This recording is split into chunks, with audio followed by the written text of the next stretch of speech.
Before we dive in, drop a quick hi in the comments. It may seem small, but trust me, it really helps YouTube share this story with more sci-fi fans like us. I'd love to see who's watching. A low growl rumbled in Zalvakar's throat as he turned his gaze toward the Eldarai figure bound before him. The once composed, dignified Varesh Julik had been reduced to a bloodied captive, restrained within an energy field that flickered with a cruel rhythmic pulse. His silver-white skin, characteristic of his people, was marred with fresh bruises, his ornate robes torn and dirtied from days of captivity. The mercenary warlord stood at the center of a dimly lit control chamber, his crimson-hued exoskeletal armor contrasting sharply against the cold metallic walls. His eyes, slitted, predatory, remained fixed on the holographic projection before him. The Archivel had arrived. The sleek diplomatic vessel emerged from hyperspace in a controlled deceleration, its hull gliding toward Velkara with deliberate precision. Flanking the vessel were 6 escort ships, their streamlined exteriors betraying the fact that they were only lightly armed, standard protocol for diplomatic envoys. The deep void of space stretched behind them, but ahead, the swirling cerulean clouds of Velkara's upper atmosphere framed a stark reality. The colony was already lost. In the fortress at the heart of Velkara, Zalvakar's reptilian features curled into a smug grin as he watched the Eldarai delegation approach. Like all Jorak, he was built for war, tall, clad in hardened exoskeletal plating, a species bred for brutality. They weren't just mercenaries. They were executioners of the highest bidder. The Archivel's arrival was expected, anticipated, and ultimately inconsequential. Zalvakar extended a taloned hand, activating the transmission. The blue-hued hollow interface flickered before him, and within moments, the image of Selkar Vir, the Eldarai diplomat, materialized on the other end of the channel. His deep violet robes remained pristine despite the grave circumstances, but his composed demeanor did little to mask the tension in his gaze. "Ah," Zalvakar's voice slithered through the chamber, laced with amusement. "You actually came." He let out a short, guttural laugh. "Did you truly believe we would entertain negotiations? That your carefully crafted words would change our minds?" The mercenary leader stepped forward, his heavy boots clicking against the floor. He reached down and ran one of his hooked claws along the exposed throat of Varesh Julik, a cruel gesture meant to elicit a reaction. The Eldarai captive flinched, but remained silent. "The Galactic Council is a carcass, rotting from the inside," Zalvakar continued, his voice thick with disdain. "Your people have clung to its empty promises for too long. But today, Velkara is ours, and you have nothing left to bargain with." Selkar Vir's expression did not falter, but his elongated fingers clenched at his side. "This is an act of war," he said, his voice carefully measured. "You have no claim to this world. Release the Counselor now, and perhaps the Council will show leniency." "Leniency?" Zalvakar let out a low chuckle, his fanged maw splitting into a vicious grin. "You misunderstand, diplomat. We do not seek concessions. We do not seek wealth. We do not even seek power in your council's empty halls. We only want to watch it burn." The mercenary turned back to his captive, his claws tightening around the Eldarai's chin, forcing him to look up at the display. "Tell them, Julik," he sneered. "Tell them what happens next." Julik, though weakened, lifted his gaze toward the projection. His eyes met Selkar Vir's, and in them, the diplomat saw only quiet acceptance. "They will kill me," Julik said, his voice hoarse but steady. "And then they will come for you." The declaration was punctuated by a sudden, violent tremor as the colony's surface-to-orbit cannons roared to life. The sky above Velkara lit up with streaks of energy as the orbital defenses turned on the incoming diplomatic fleet. The first volley found its mark instantly. One of the escort ships, barely prepared for an assault, was engulfed in a chain of explosions before it could even attempt evasive action. A second ship was struck moments later, its hull breached, its engines flickering out before it spiraled into the planet's gravity well. On board the Hfy, alarms blared as the vessel veered sharply to avoid the incoming fire. In the secure conference chamber, Selkar Vir felt the tremors ripple through the ship. His normally impassive face showed the faintest trace of alarm as he turned to the man seated across from him. Morgan Wagner remained completely still. The human chancellor's posture was relaxed, his hands folded before him as though he were simply observing a minor inconvenience rather than a full-scale attack. His ice-blue eyes were locked onto the live feed of Velkara's surface, where the Zorak mercenaries were already rallying their ground forces. Selkar took a step forward. "Chancellor, hold the line, my friend." Wagner's voice was calm, almost reassuring. "Let them believe they've won." His lips curled slightly, the closest thing to a smile he would allow himself in that moment. "Just give it a little more time."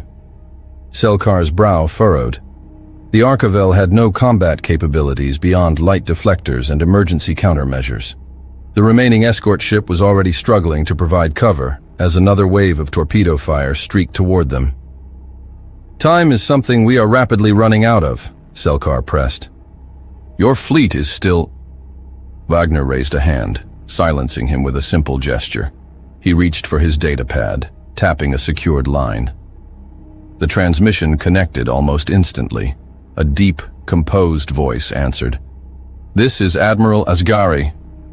Wagner leaned back in his seat, his voice devoid of tension. "Admiral, how's the mission?" 9 hours earlier, the command center of the United Earth Defense was quiet, its walls lined with the hum of hollow displays mapping galactic territories and fleet movements. Beneath the subdued lighting, officers worked with measured efficiency, exchanging updates and reviewing security reports. It was the kind of tense stillness that only existed before something went terribly wrong. Then, a junior officer strode across the polished floor, datapad in hand, his expression carefully composed yet tight with tension. He approached the central conference table, where Chancellor Morgan Wagner sat flanked by the highest-ranking military commanders of the UED. "Chancellor Wagner," the officer said, his voice steady but urgent. "We have an incoming transmission. Direct line from an Eldorei diplomat. He says it's critical."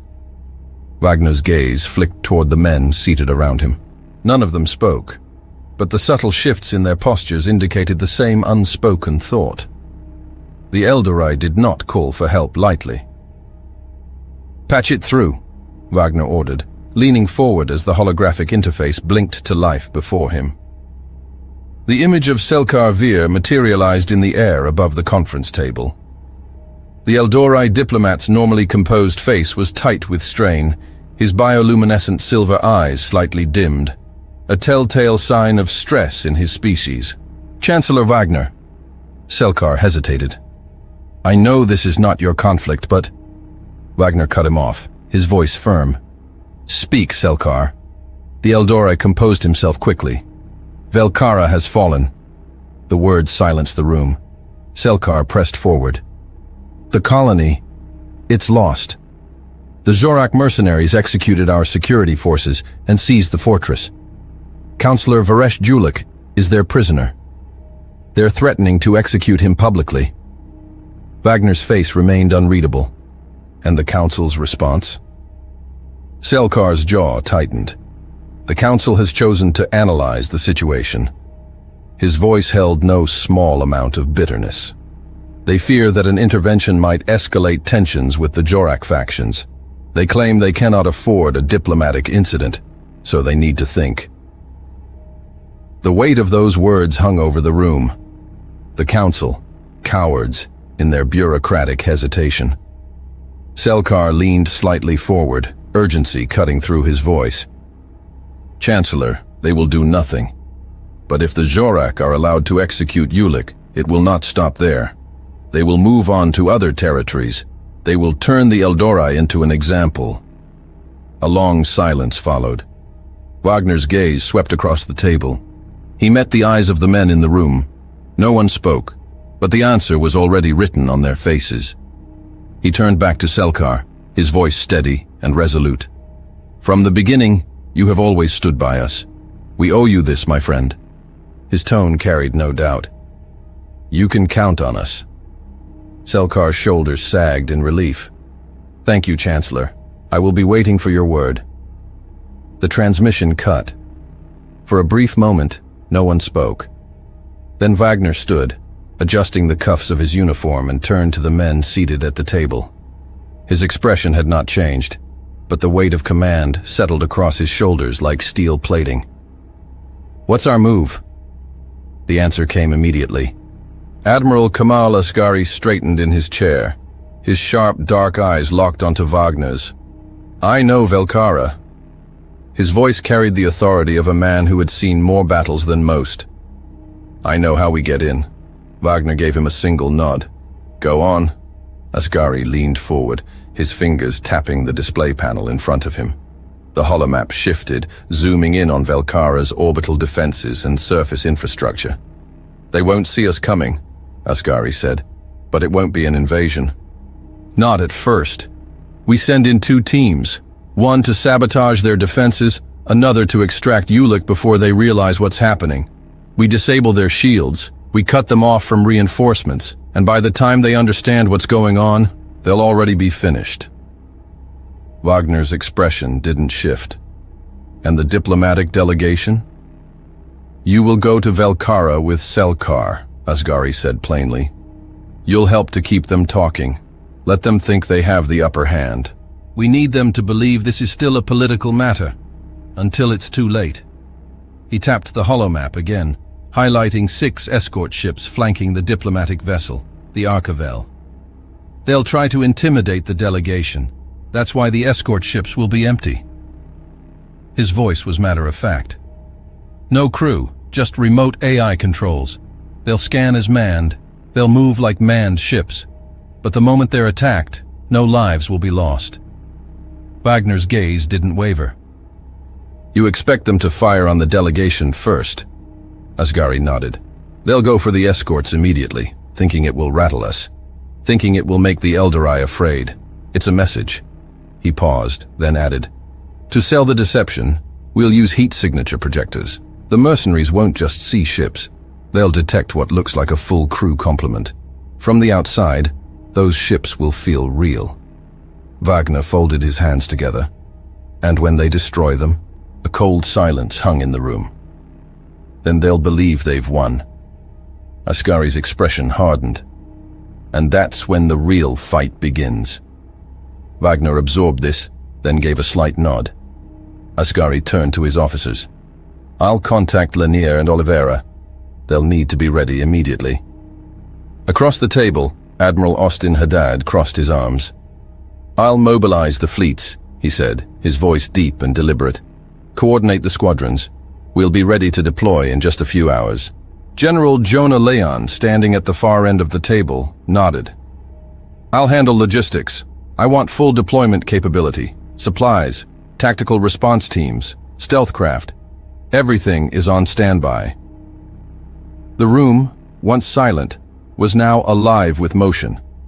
Orders were relayed, holo displays flickered with incoming fleet data, and commanders moved with precision honed by decades of war. Humanity would not leave its allies waiting. Not for the Council, not for indecision. They would act now. Back to the colony, the Arkavel drifted in silence, its battered hull illuminated only by the faint glow of Velkara's atmosphere. Scorch marks lined its exterior, where the mercenary attack had already claimed 2 of its escort ships. Inside, the crew held their breath, waiting. No transmissions, no countermeasures, just a quiet endurance that masked the storm already brewing beneath the surface. In the ship's secure conference chamber, Selkar Vir stood before the holographic display, his posture tense, yet outwardly controlled. The mercenary leader, Zalvakar, had made his demands clear, but Selkar had not answered yet. Instead, he kept the Zorak waiting, delaying, buying time. Morgan Wagner sat beside him, watching the real-time battlefield data with a careful, unshaken gaze. The mercenaries assumed this was a simple diplomatic engagement, that the Eldari were stalling because they were afraid. They weren't wrong about the stalling, but they had no idea who was truly playing for time. Far from the colony, in a safe distance, on the bridge of the HSS Crusade, Admiral Kamal Asghari stood with his arms crossed, his dark eyes scanning the data feeds. The moment had arrived. He pressed a secure channel. "Lanier, Oliveira, what's your position?" Seconds passed. Then 2 curt replies came through. "We're in." "Same here." Asghari's lip twitched in a small, approving motion. Then he opened another private channel, this one to the Archivel. "We're in." Back in the Fortress Command Center, Zalvakar's patience was running thin. The Eldorei ship had gone silent, refusing to respond to his threats. He clenched a fist, his claws digging into his own palm. "They are stalling," he growled. "Enough of this." He turned sharply to his officers. "Destroy 2 more of their ships. Show them we are done waiting. And if they do not respond after that, we begin executing prisoners. Start with the lesser officials. The Eldorei will break before they let one of their leaders die on a broadcast." A technician's mandibles clicked nervously. "Sir, if we push too hard, they might scatter and—" Zalvakar snarled, cutting him off. "Then let them scatter. Either they surrender or they run like cowards. Either way, we win." The order was given. Outside, the colony's orbital cannons locked onto 2 more escort ships. Missile salvos roared through the void. The first ship barely had time to react before a direct hit tore through its hull, igniting a cascade of explosions that shattered it apart. The second took evasive action, but its engines were clipped. Fire erupted from its propulsion system as it began a slow, spiraling descent toward the planet below. Inside the Archivel, the ship trembled from the impact nearby. The tension in the air thickened. Selkar turned to Wagner, his voice low but urgent. "They are pressing. We cannot delay much longer." Wagner continued to watch the data, his mind working through every scenario. Then he finally spoke. "We let them think they're winning." Selkar's brow furrowed. "And what happens when they think they've already won?" Wagner leaned back slightly, a ghost of a smile barely touching his expression. "Then we remind them what a real war looks like." Deep beneath Velkara's surface, the infiltration had already begun. Captain Randy Lanier moved like a shadow through the maintenance corridors, his team following closely. The shadow team had slipped into the colony unnoticed, bypassing security checkpoints through paths even the mercenaries had overlooked. It was methodical, quiet work, until now. They reached the access panel to the main shield generator. Lars Ekström, their demolitions expert, was already setting up a breach protocol. Lanier crouched beside him. "How long?" Ekström didn't look up as his hands worked over the device. 5 minutes to disable security. Another 5 to rig the shutdown. "We don't have 10, Lanier muttered, glancing at his watch. "Make it 5 total." Ekström nodded, adjusting his setup immediately. A faint vibration ran through the floor, distant explosions. "Sounds like they're tightening the noose," whispered Kenji Oshiro, the team's hacker, his sharp eyes darting to the dimly lit corridor behind them. Lanier didn't flinch. He tapped his comms. "Status check. Thunder Team, report." The response came almost instantly. "Thunder Team is in position." Major Dave Oliveira crouched behind a stack of supply crates, his rifle steady against his shoulder as he scanned the dimly lit storage chamber. Thunder Team had infiltrated through an old cargo transit tunnel, moving silently through the lower levels of the fortress. Their objective was clear: locate Varesh Julik's holding area and gather intelligence before making any move. The execution order hadn't been given yet, but time was running out. Felix Weber, the team's engineer, was already at work on a terminal, attempting to access internal security logs. He navigated the interface smoothly, slipping past outdated encryption. "We're in their local grid," he muttered, trying to pinpoint Ulik's location. Nikolai Dragunov kept watch near the chamber's entrance, his eyes scanning the corridor beyond. "Make it fast," he murmured. "We're exposed out here." Samuel Okafor, the team's medic, adjusted the rifle strapped to his back, keeping his focus on the path ahead. We don't even know if he's still in the main holding block. The Zorak could have moved him. Weber spoke firmly. Security logs say he was in Containment Block 3 as of 2 hours ago. No recorded transfers since. Oliveira nodded. That's where we go. A faint metallic clink echoed from deeper in the corridor. Footsteps. Approaching. Contact, Dragunov whispered, raising his rifle. Oliveira gave the order. We're moving. Now. Thunder Team slipped back into the shadows, vanishing into the maze of tunnels before the patrol could spot them. In the command center, Zalvakar's claws tapped against the edge of his console. His impatience had turned into something worse, unease. Something was wrong. His communications officer turned suddenly. Sir, we're detecting minor system fluctuations, motion sensors flickering in and out in several sectors. Sabotage? Zalvakar asked. The technician hesitated. Unknown. But we also have security feeds that are cutting off for fractions of a second. Zalvakar's mandibles twitched. Coincidence? The technician swallowed hard. If it is, it's the worst timing I've ever seen. A deep, guttural snarl rumbled in the warlord's throat. He turned to his officers. Double all patrols. Seal the lower levels. If something is crawling around in my fortress, I want it found. And the prisoners? One of his men asked. Zalvakar narrowed his gaze. Take Julek to maximum security.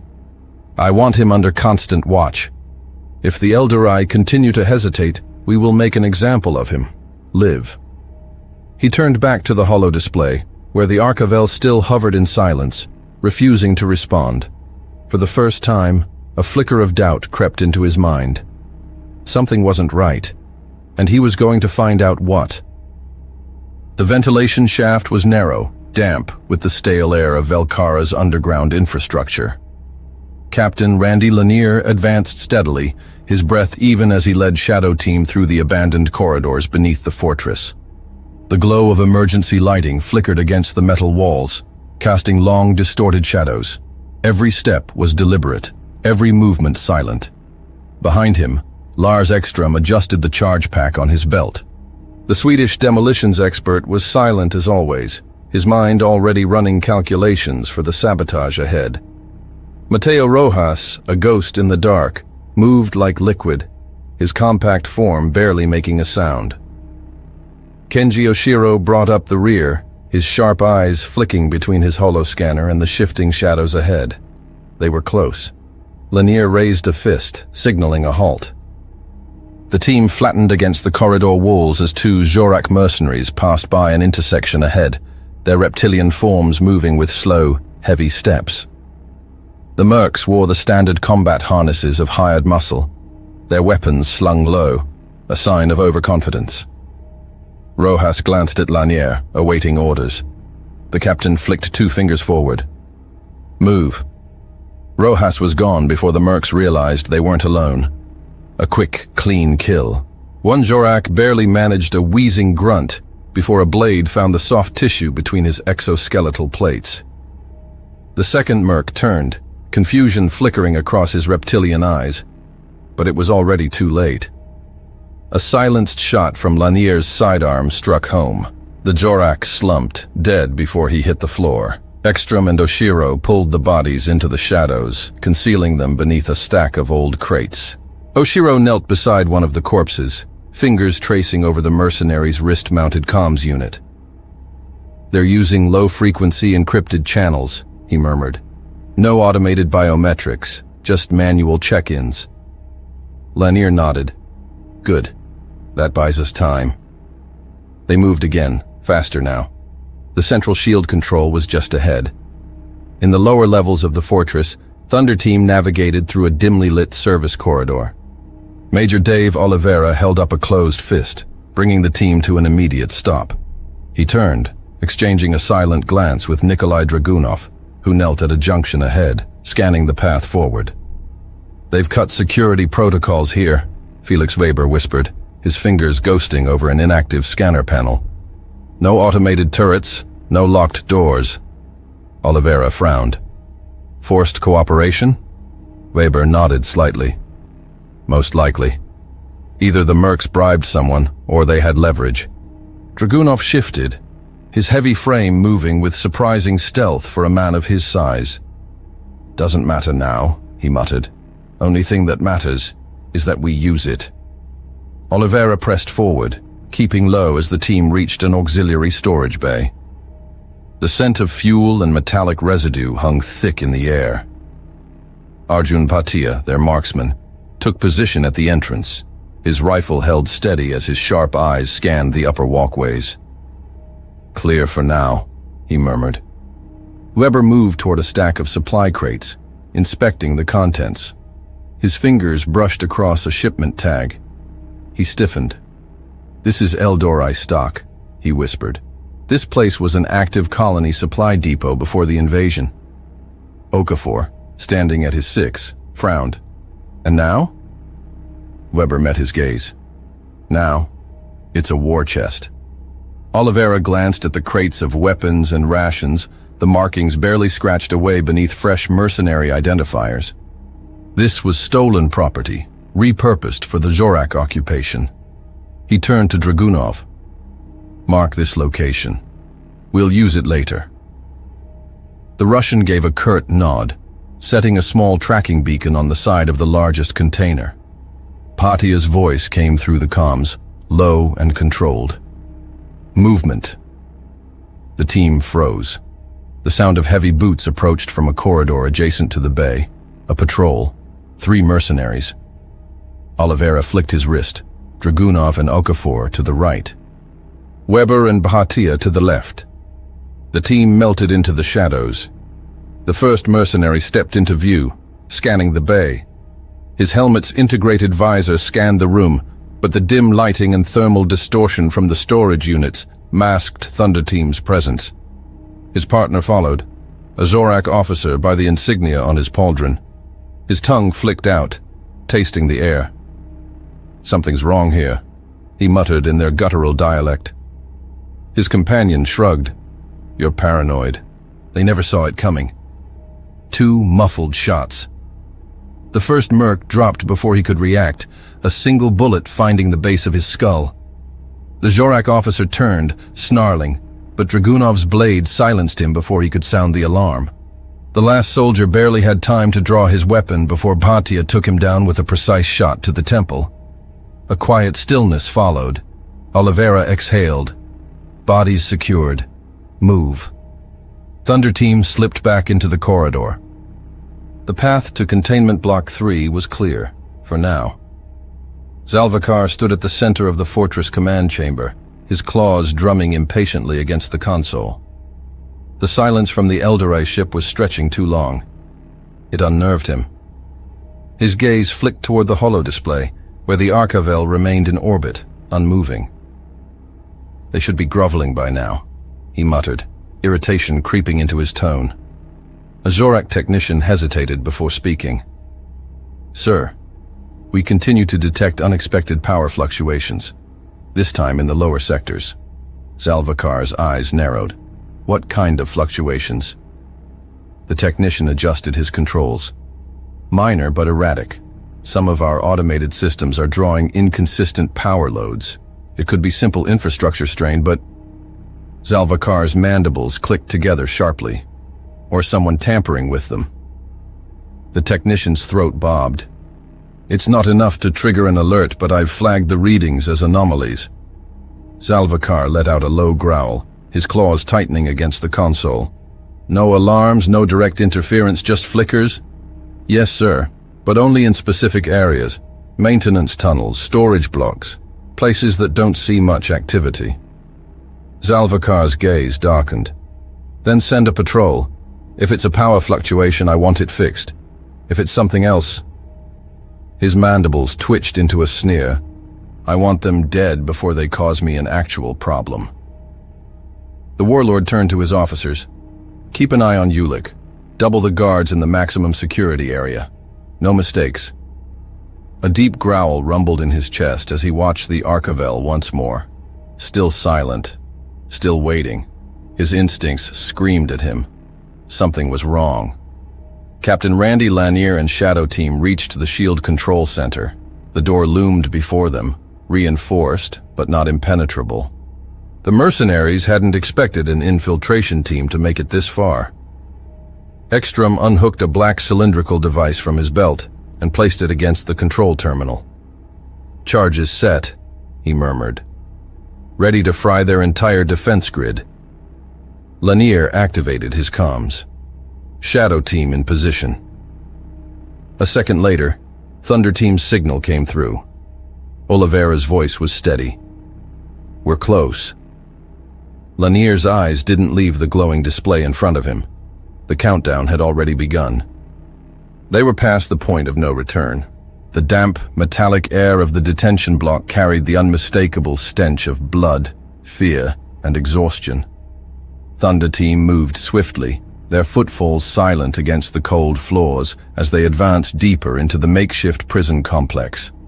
Oliveira raised a clenched fist, bringing the team to a sudden halt. His eyes swept the narrow corridor ahead, where the dim glow of containment fields cast eerie shadows along the walls. Rows of cells stretched into the distance, each one holding frightened Eldorei captives, civilians, diplomats, and what remained of the colony's security force.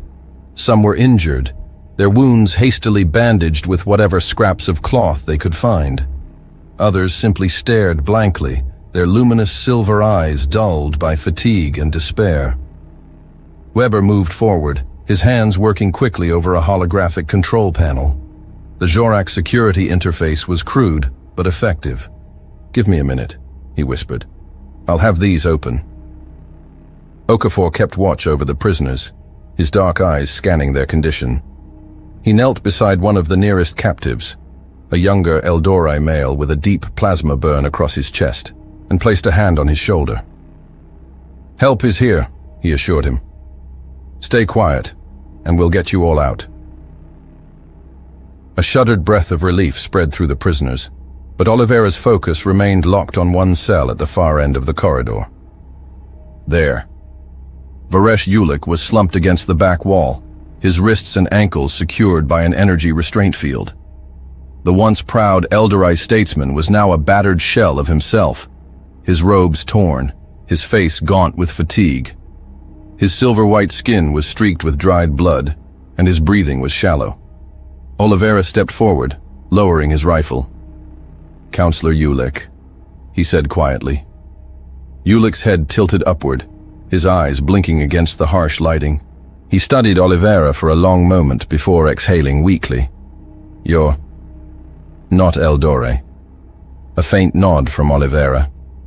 "No, sir, but we're here to get you out." Weber worked fast, navigating the control panel with practiced speed. A sharp beep echoed through the corridor, and the containment fields deactivated. The prisoners staggered forward as the restraints flickered out of existence. Okafor was at Ulik's side in an instant, catching him before he collapsed completely. "You with us, counselor?" he asked, checking his vitals. Ulik let out a slow breath. "More than I was. A moment ago." The team had no time to celebrate. A metallic clank rang out from the corridor beyond. "Footsteps," Dragunov muttered, raising his rifle. "Heavy, mercs." Oliveira nodded. "Move." Elsewhere in the colony, Shadow Team was already making their next move. Captain Randy Lanier crouched behind an abandoned terminal, his eyes locked on a small, flickering display. The fortress's secondary security grid had been compromised by their earlier sabotage, but something else was happening. Movement. Eldorei resistance. Through the screen, he watched as small groups of civilians emerged from hiding spots deep within the colony, scavenging whatever weapons they could find. The shields were still active, but the cracks were forming. Lanier activated his comms. "Command, we have resistance fighters mobilizing in multiple sectors. They're organizing." Admiral Kamal Asghari's voice crackled through the earpiece. "Understood, Captain. Can they hold their ground?" Lanier hesitated. "Not without help." He switched channels. "Shadow Team to all hidden cells. The defenses are being sabotaged. You're not alone." A static-filled pause. Then a voice, hushed but determined. Then tell us what to do. Lanier's jaw set. We're sending weapons caches locations now. Hit them where it hurts. The rebellion had begun. In the fortress command chamber, Zalvikar paced with growing frustration. The Eldorei ship remained silent, and his mercenaries had yet to report back from the lower levels. His patience was running thin. Then, a console beeped sharply. "Sir," a Zorak technician called. "Security feeds are showing unusual movements in multiple sectors. Civilians, armed civilians." Zalvikar's mandibles twitched. "They're fighting back?" Another alert. The technician frowned. "And we just lost surveillance feeds near the detention block." The warlord's eyes narrowed. "Tell me that's a malfunction." The technician swallowed. "No, sir." Zalvikar let out a deep, guttural snarl.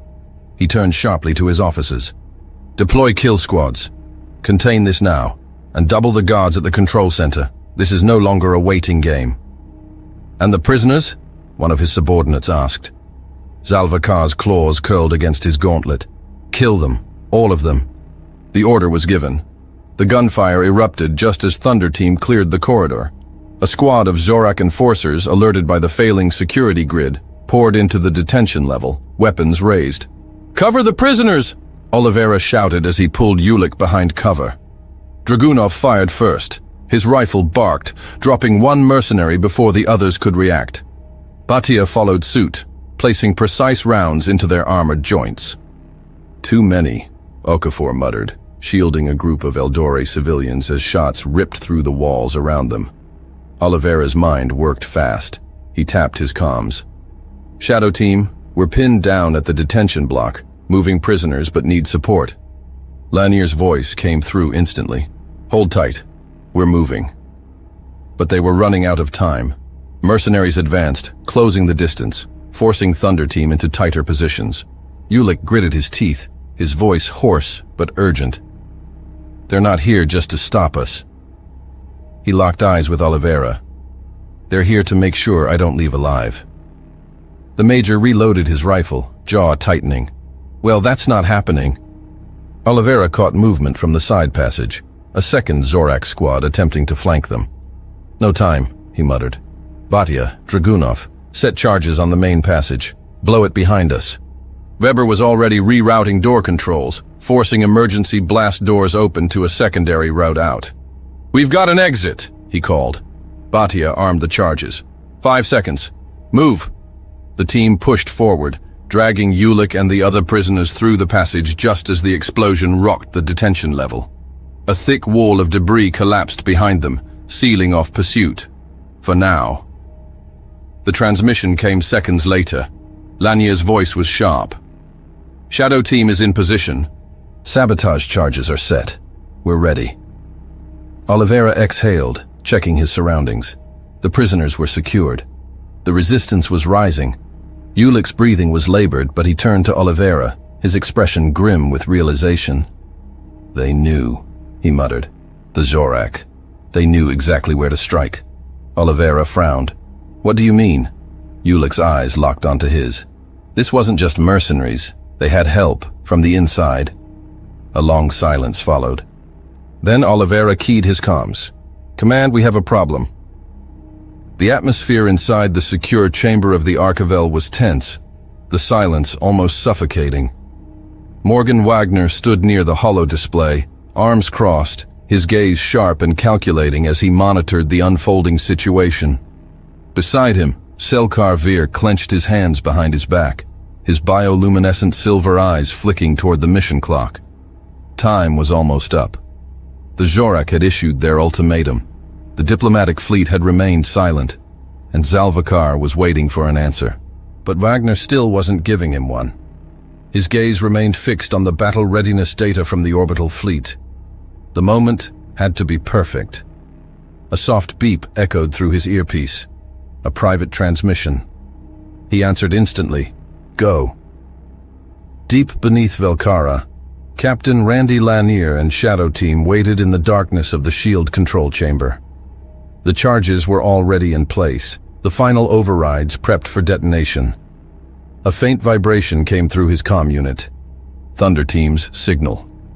Lanier tapped the final command sequence quickly. The fortress's defenses collapsed in an instant.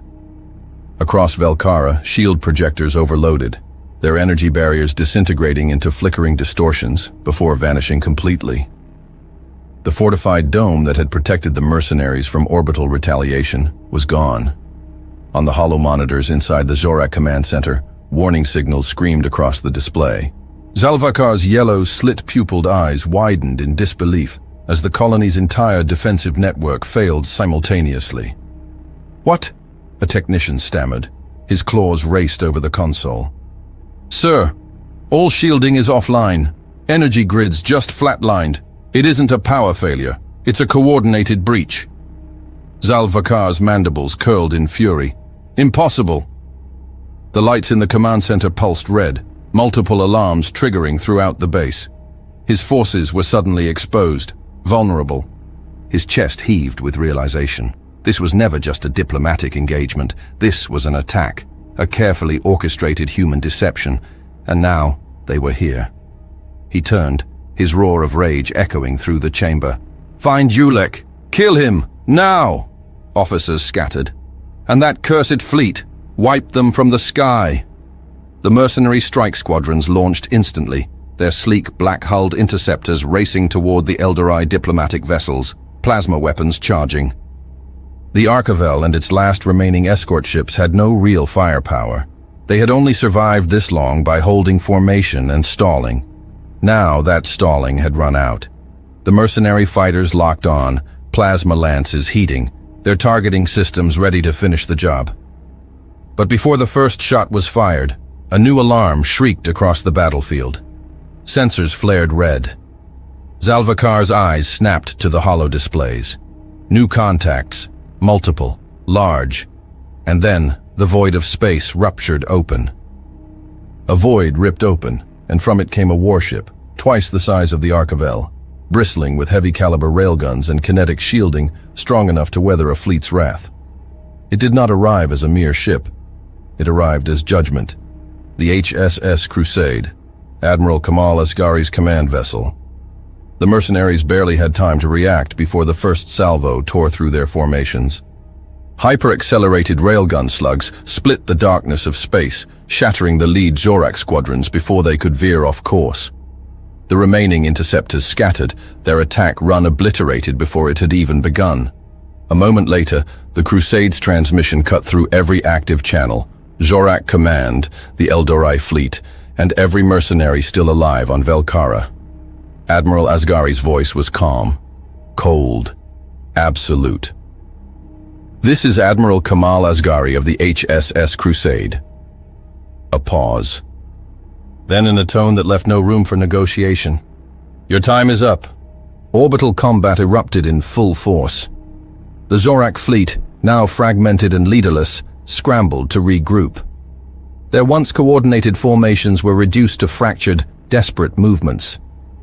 Ships veered erratically, dodging the relentless barrage from the HSS Crusade and its squadrons of human interceptors. Inside the Crusade's command deck, Admiral Kamal Asghari, eyes fixed on the tactical readouts, watched attentively as his forces continued to tighten the noose. "Sir, enemy vessels are attempting to break past Sector 5. Asghari's voice was firm. "Cut them off. Deploy interceptor wings Bravo and Delta. No escape routes." "Aye, Admiral." The order was executed within seconds. Human fighters, sleek, fast-moving ships built for surgical precision, swept in from both flanks, pinning the retreating mercenaries against Velkara's orbit. The Zorak had one last chance, and they knew it.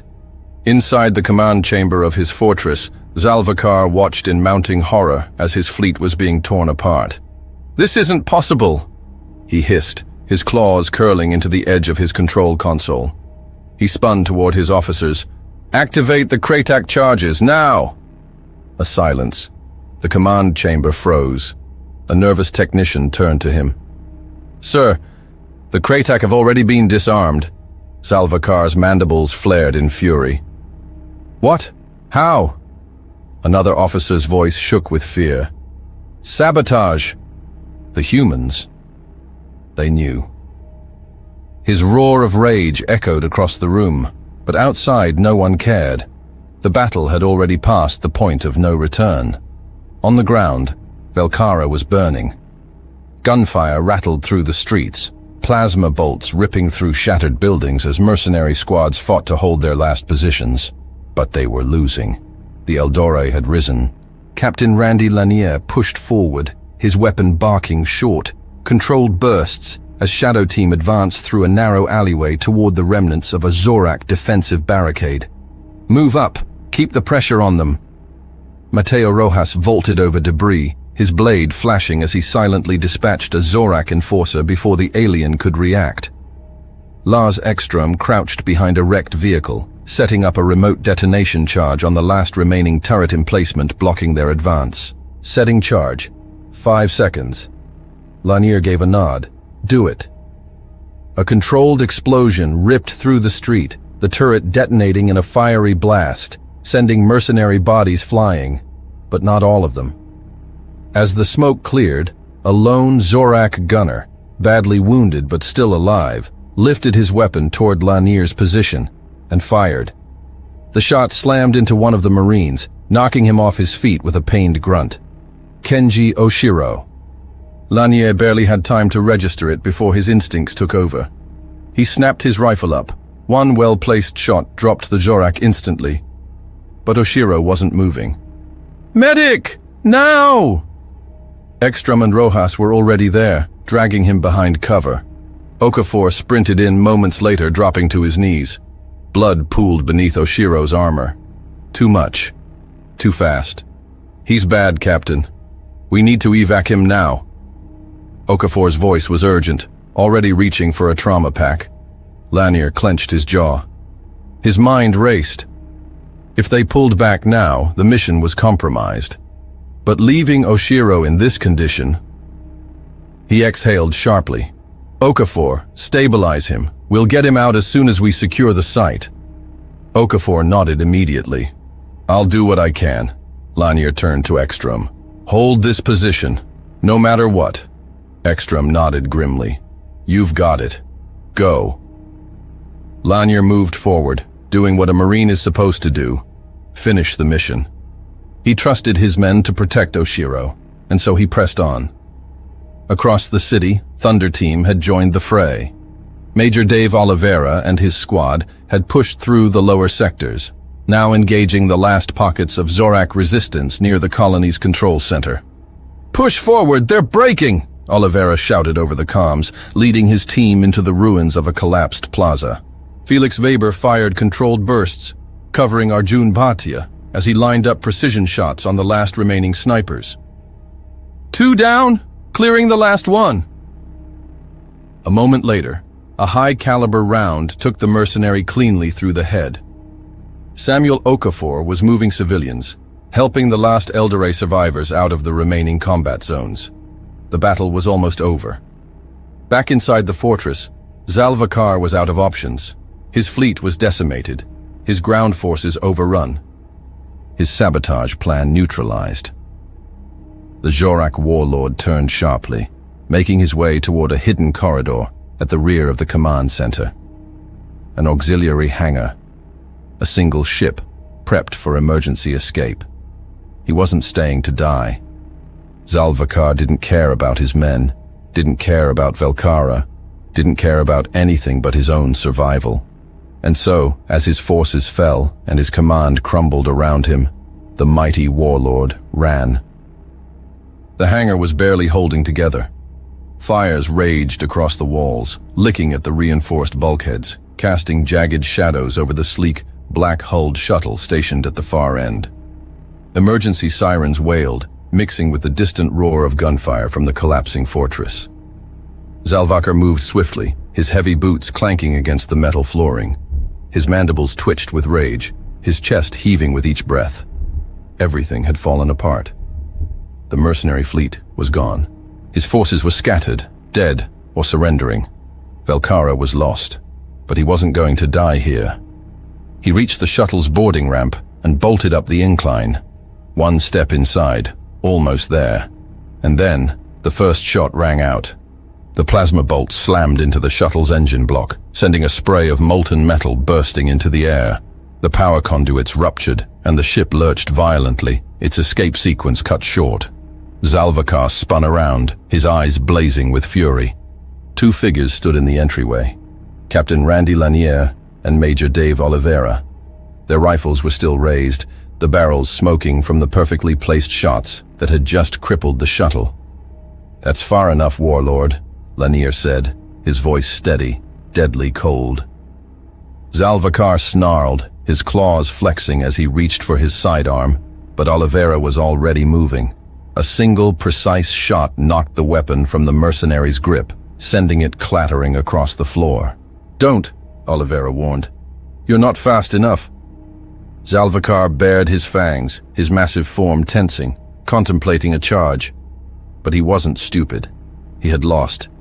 Slowly his claws raised into the air, his yellow eyes burning with silent fury. "I should have burned this planet to the ground," he growled. Lanier stepped forward. "Too late for regrets." With a swift motion, he secured restraints around the mercenary's wrists, locking them in place.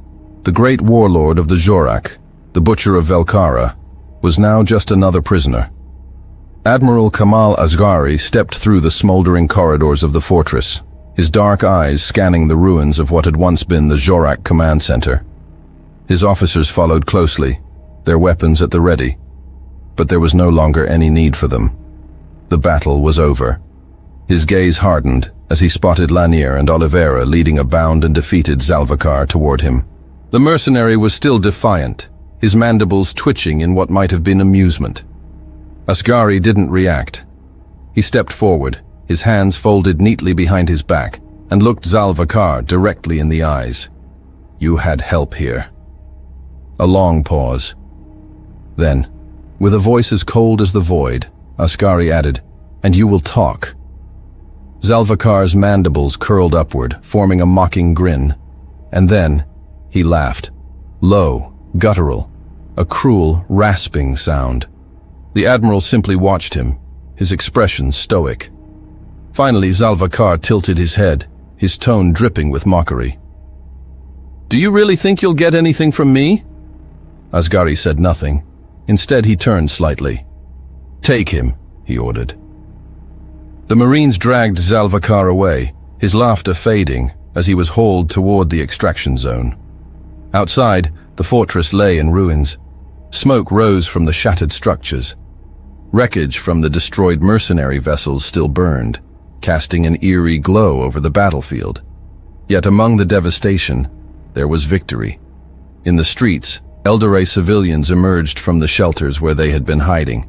Some moved cautiously, their expressions still etched with fear, while others embraced one another, exhausted but relieved. The occupation was over. Humans and Eldoret, together, had won. Varesh Julik sat against a makeshift medical station, his posture stiff as a medic wrapped a fresh bandage around his shoulder. The pain was manageable, nothing compared to the last few days of captivity. But the weight of what had happened was beginning to settle on him. Around him, Eldoret survivors moved in quiet disbelief. Some sought medical aid.